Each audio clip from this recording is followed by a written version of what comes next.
নমস্কার। ঘটনাটি ঘটেছিল জাপানের একটি শান্ত উপকূলীয় শহরে মিনামাটা, একটি উপসাগর যেখানে একসময় মানুষ মাছ ধরত, জীবনযাপন করত, আর সেই জলই একদিন হয়ে ওঠে মৃত্যুর উৎস। এই ঘটনাই ইতিহাসে পরিচিত মিনামাটা ডিজিজ নামে। এই ভিডিওটি সম্পূর্ণভাবে সরকারি নথি, বৈজ্ঞানিক গবেষণা, বিশ্ব স্বাস্থ্য সংস্থা, জাতিসংঘ এবং জাপান সরকারের স্বীকৃত রিপোর্টের ওপর ভিত্তি করে নির্মিত।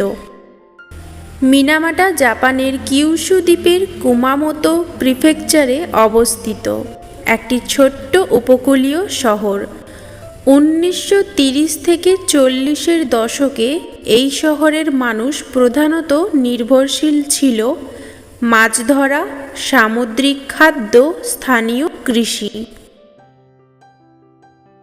মিনামাটা উপসাগরের জল ছিল পরিষ্কার, জীববৈচিত্র্যে ভরপুর। কাঁকড়া, মাছ, শামুক ছিল মানুষের প্রধান খাদ্য। এই শান্ত পরিবেশের মাঝেই গড়ে ওঠে একটি বড় রাসায়নিক কারখানা, চিশো কর্পোরেশন। চিশো কর্পোরেশন 1908 সালে প্রতিষ্ঠিত হয়। 1932 সাল থেকে তারা অ্যাসিটাইলডিহাইড উৎপাদন শুরু করে। এই রাসায়নিক উৎপাদনের সময় একটি মারাত্মক বিষাক্ত উপপণ্য তৈরি হয়, মিথাইল মার্কারি। এই বিষাক্ত বর্জ্য কোনো শোধন ছাড়াই সরাসরি মিনামাটা উপসাগরে ফেলা হতো। তৎকালীন সময়ে পরিবেশ আইন ছিল দুর্বল, বিষাক্ততার দীর্ঘমেয়াদী প্রভাব সম্পর্কে জ্ঞান সীমিত ছিল। কিন্তু বৈজ্ঞানিকভাবে আজ প্রমাণিত মিথাইল মার্কারি অত্যন্ত বিষাক্ত এবং জৈব খাদ্য শৃঙ্খলের মাধ্যমে ধীরে ধীরে মানুষের শরীরে প্রবেশ করে। বিষ কিভাবে খাবারের মাধ্যমে মানুষের শরীরে ঢোকে?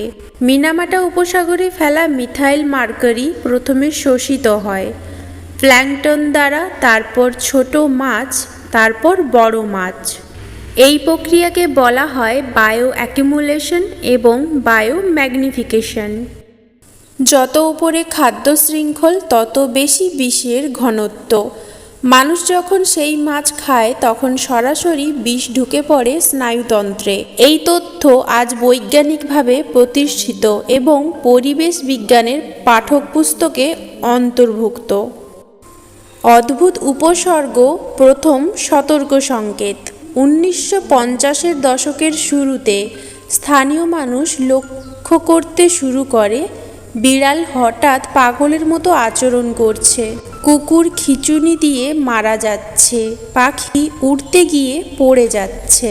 এই ঘটনাকে বলা হতো ডান্সিং ক্যাট সিনড্রোম।